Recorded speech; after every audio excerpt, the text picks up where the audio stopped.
So, here's an interesting little story about this one. Iron Man came and went, and I didn't care. I never liked the character, and I was fed up with the increasingly dumb Marvel movies after Elektra, Fantastic Four 2, and Incredible Hulk. But then the trailer for Iron Man 2 came out, and I had to admit, that looked pretty badass.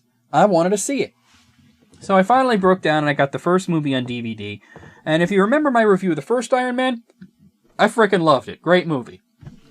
It's just amusing that I had absolutely no interest in it before its release, and I wound up really liking it. But Iron Man 2, I got all excited for this one, and it's still pretty good. It's just not as good as the first one. Tony Stark is on top of the world. He's got everything, and he's just enjoying being a billionaire, celebrity, and superhero. So along comes the US government demanding that he turns over the tech for his Iron Man suit, but he refuses, claiming that no one else can have this kind of tech, specifically going out of his way to embarrass his business rival Justin Hammer. Along the way, there's a bit of drama going on in Russia. It seems that Stark's father was working on the arc reactor tech along with a Russian scientist who feels that Stark got all the glory and he got shafted. He passes along this hatred to his son, who comes after Tony Stark with similar technology. Ivan Vanko, the main villain, is basically a composite of two of Marvel's villains, Whiplash and the Crimson Dynamo. He's visually similar to Whiplash, but his backstory is a bit more like the Crimson Dynamo. Tony is also dealing with Nick Fury, who has planted a secret agent within his company to evaluate Stark for the Avengers Initiative, and on top of this, Stark is dying from the palladium arc reactor poisoning him. But he can't remove it due to the shrapnel in his chest, so he's trying to find an alternative source of power. Vanko attacks Stark, but loses.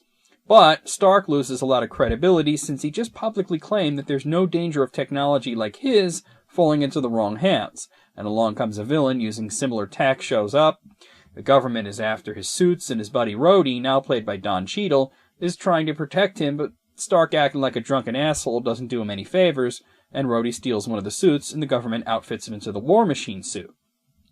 Justin Hammer breaks Vanko out of prison and sets him to work on creating tech for him, but Vanko is just jerking him around, and it's all part of a scheme to get back at Stark. The problem with this one is that there's so many plot lines going on at once, it doesn't really have a central theme.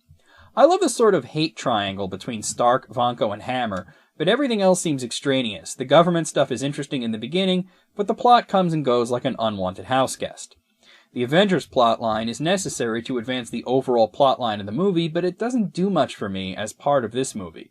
I enjoy Scarlett Johansson as the Black Widow, but it would have been nice if all the stuff with her and Agent Coulson and Fury were at the end of the movie rather than peppered throughout it. The constant bickering like an old married couple that Stark has with Pepper Potts is also kind of amusing, but it really detracts from the interesting stuff. Iron Man 2 is still a lot of fun. It has a lot of action, fun dialogue, and great set pieces, and the replacement of Terrence Howard with Don Cheadle is definitely an upgrade. Mickey Rourke makes a great villain.